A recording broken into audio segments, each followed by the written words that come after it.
Right, good morning everyone. How are we? Right, great. Okay, the only way is up. This is brilliant.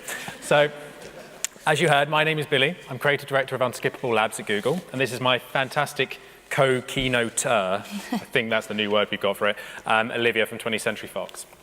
And this morning, I want to take you on a bit of a journey. It's a bit of a personal journey, so please bear with me, okay? So, when I was 10 years old, my mum came home with one of those. I think she bought it in Currys, if I remember right. But it was the biggest thing ever to happen. All of a sudden, I had access to an impressive amount of information through wires that I'd never had before. The internet. Then, when I was 22 years old, Steve, not Larry, unfortunately, came up with the smartphone. And all of a sudden, I had access to all of that information in my hand. I had the world in my hand. And all of a sudden, through a mobile device, I actually could access that wirelessly wherever I was. Now, funnily enough, 11 years on, try and guess my age. I've made it quite hard, but nonetheless. 11 years on, we actually can get signal anywhere. Even being underground doesn't stop it now. Now, what this has meant is, there we go, twigged, right. So what happens is we have become superheroes. As people, we have developed superpowers. We can now have access to what we want, when we want, where we want it. The only way I was ever going to look good in Lycra, but I think it works. But the internet, funnily enough, is going through a transformation. Have you heard before that the internet is coming to its fourth stage? It's becoming ambient. In fact, it's not now about the internet being there when you want it. In actual fact, it's there all the time. So how many of you have a Google Home? Really? Amazon Echo? Right, fair enough, okay, right. All right. Oh well. I'm not biased, I promise, compared to what's on the slide. How many times do you talk to it a day? Right, wow, okay. That's more than I do, I have it to look at, but nonetheless. But what's actually happened is the internet has become a utility. Now, interestingly, as it's actually become that, I want to share something with you. This is my YouTube feed. Okay? So, I go onto youtube.com, and this is what I get recommended. So, according to YouTube, I love WWE wrestling, electronic dance music, and the Spice Girls. Now, without fear of offending me, who believes that's right? Show of hands, you don't have to shout. Actually, it's pretty much bang on, right? And considering what I do for my job, that's quite worrying. I watch a lot of YouTube. Now, why that's happened is in the past 5 years, machine learning has actually decided, well, it's not actually about what you want to watch. I'm actually getting served stuff that it thinks I'd like to see. We're actually moving into a world of predictability. It's not only about what we want to go and find, it's about what we might like. So we're moving into this world of we had what we wanted, when we wanted it, where we wanted it. Now you actually might like this as well. Now, that, in a way, kind of cements everything you've heard about the human attention span, about the human attention span actually being reduced. I don't necessarily think it's been reduced. I think we're just actually making decisions much faster. And in that vein, if we're going to be creating advertising, video advertising as effective and as efficiently as possible, do we need to move in line with this new changing of consumer behavior? So what's interesting is we have been creating effective advertising for centuries. We know how to do it.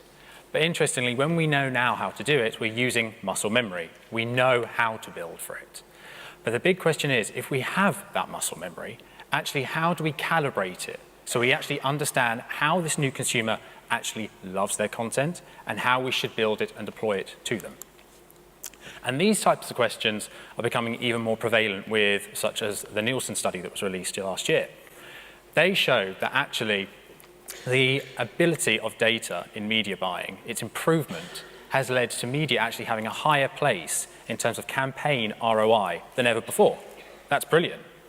But creative still accounts for the dominant force. So there's been a huge rallying cry to be more data-driven with creative. How can we take the best of what we've done over here and apply it over here? Now, that's interesting. When I say that word data, something happens in the room. and I've just noticed it here. Have you ever seen this video?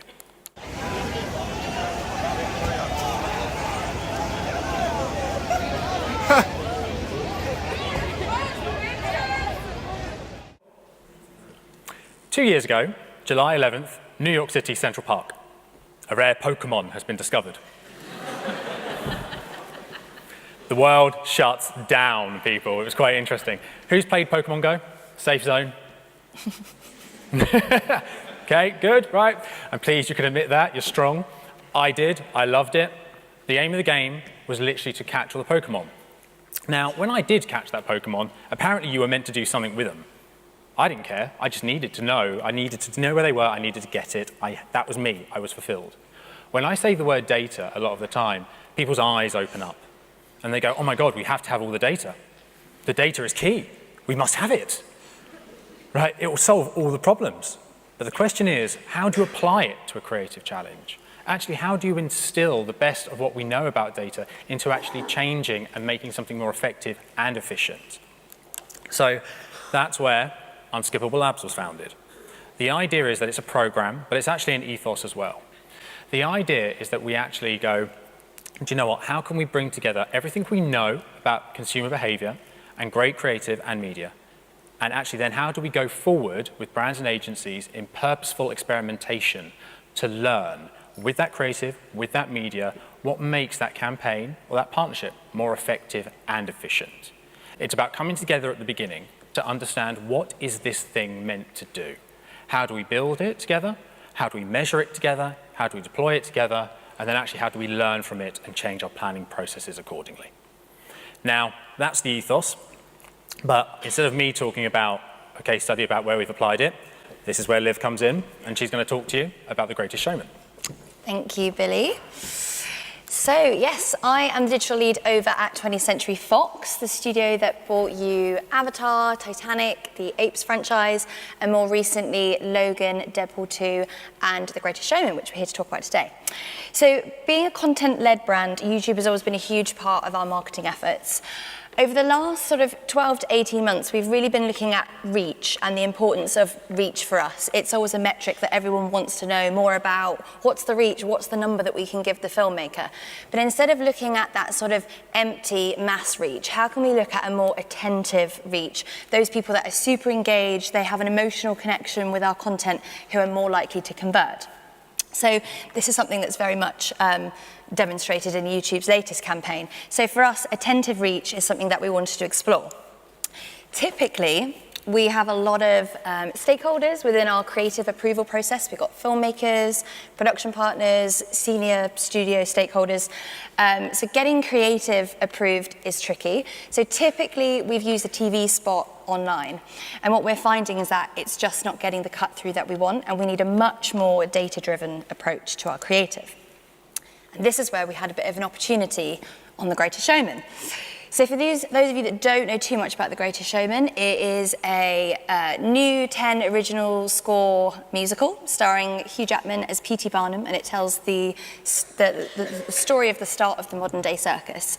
Now, with every opportunity comes some challenges. So we were faced at the beginning with this title of, it's a brand new director. He's done some TV commercials before, but this is his first time feature. How can we have that gravitas of directed by in our AV, which we just don't really have on this? It is a quite an old hat genre, the musical, and it's set in the 1900s. So how can we sort of revitalize what could be seen as a little bit old-fashioned? And lastly, the marketing strategy and audience was, this is for everyone. So how can we find creative and use our marketing budgets effectively to actually try and target everyone in a relevant way? So our objective here, which is where I asked Billy to get involved, was find a commonality between all of those audiences and try and find some pieces of creative that worked. So the opportunity here, we had a director who was open to pretty much anything in terms of marketing. He was up for creating lots of bespoke creative that were purely optimized for the platform. So we looked at our sort of traditional paid assets. So here you can see a usual digital spot that we would use in a TrueView campaign. But what was really exciting is the director had actually captured some amazing sort of editorial style pieces while they were on set, while they were rehearsing, behind the scenes with the cast. We also did a massive event with lots of YouTubers and content creators at Abbey Road, re-recording some of the songs. So we had all of this content and this opportunity, and this is where we spoke to Billy about how could we look at our paid strategy different. So the way that we work with the lab is, again, where we start to think about hypotheses. So I spoke about muscle memory a minute ago, and now, correct me if I'm wrong, Liv, but your actual KPI was around consideration. Yeah. How can we get more people to come and actually watch The Greatest Showman? Now, what was interesting was, a couple of years ago, the creative agency that was BBD&O came up with a hypothesis of their own about how you tell stories. And it was a hypothesis that actually, in the world that we lived in previously, we actually knew how to create a great story. We knew how to build it, lead in, build, climax, offer, and branding. In this new world, however, when you think about a story narrative, where people want what they want, relevance is key, do we need to actually start a story differently? Do we need to up the tempo? Do we need to make it more engaging? Do we need to use more music? Do we need to make it more distinctive? So that was an interesting idea. Could we look through this creative that had been supplied and run testing to understand whether or not this type of hypothesis was true? Could we increase engagement with this type of narrative? And would that engagement then actually lead to higher effectiveness in terms of consideration? But then there was something else. So Liv just said how we had a lot of content on offer here. But the interesting thing about that content was it was never deemed paid advertising. It was PR content, it was behind the scenes content, it would have gone in editorial. But interestingly, we now have a brand new piece of technology called video ad sequencing. And it's the ability to start learning a lot better from the way that people consume content and then have the ability to serve them different types. The idea being, you start with one creative, and now we can understand if somebody has viewed a piece of content or if somebody has said, actually, I don't feel this is relevant for me, I'm going to skip after 5 seconds. Dependent on those two signals, we now have the ability, as I said, to serve them different story arcs. Could we experiment to understand, actually, is it more about telling a story with multiple pieces of creative rather than just hoping that one will be able to tell the story? And interestingly, this was very interesting to creative and filmmakers because all of a sudden, things didn't seem a compromise. It wasn't just about one, it was how can we go a bit further with many. So they were the hypothesis. One, can we look at those story arcs? Two, can we look at new technology? So moving on to what we did, so we actually tested around 30 different types of creative. We A/B tested them on the platform to basically see which one could be our hero asset, which drove the highest view-through rates and retention rates and completion rates.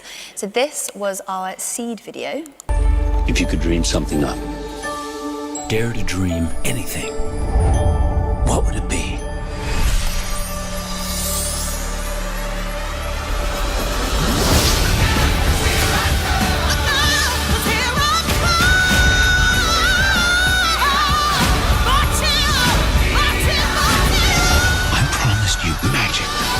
Wonder. The Greatest Showman in cinemas Boxing Day. Book now.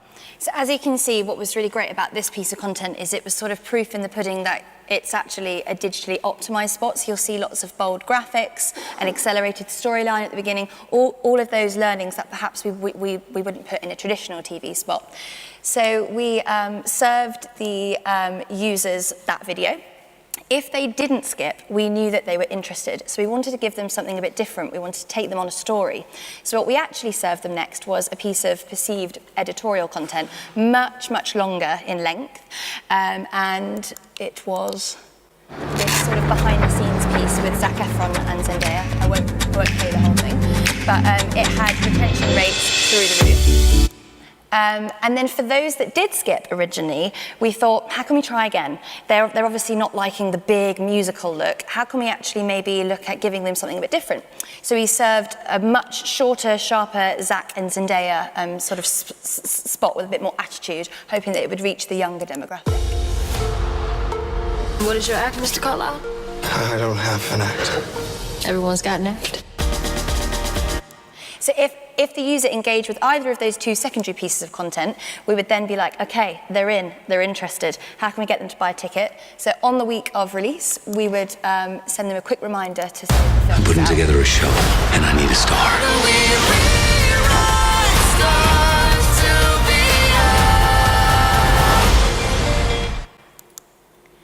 So putting into practice, you can just see Billy's sequence and the theory last time. This is kind of it here. So we served the 30-second If you could ad. dream something, For people that Dare to engage, dream we would then anything. serve them that reward piece of content, and then rewarding them again and reminding them again with a book ticket. I'm putting together a show, and I then need for a star. those that skip the original ad, we'll try again with a different approach and hopefully still get them to convert. What is your act, Mr. Carlisle? I don't have an act. So the results kind of spoke for themselves, really. Measuring via brand lift, we saw an 149% uplift in consideration of those who went on the journey with us, whereas those who had just viewed the first seed video. I think for us, the kind of learnings were so interesting on a more long-term basis. From a planning perspective, we've now totally changed our creative and planning roadmap, where we're kind of turning everything on its head and actually going forward, A/B testing lots of different digital creatives for sort of short amounts of time via TrueView, and then using that to help plan which spots we'll actually use on TV, which is really great.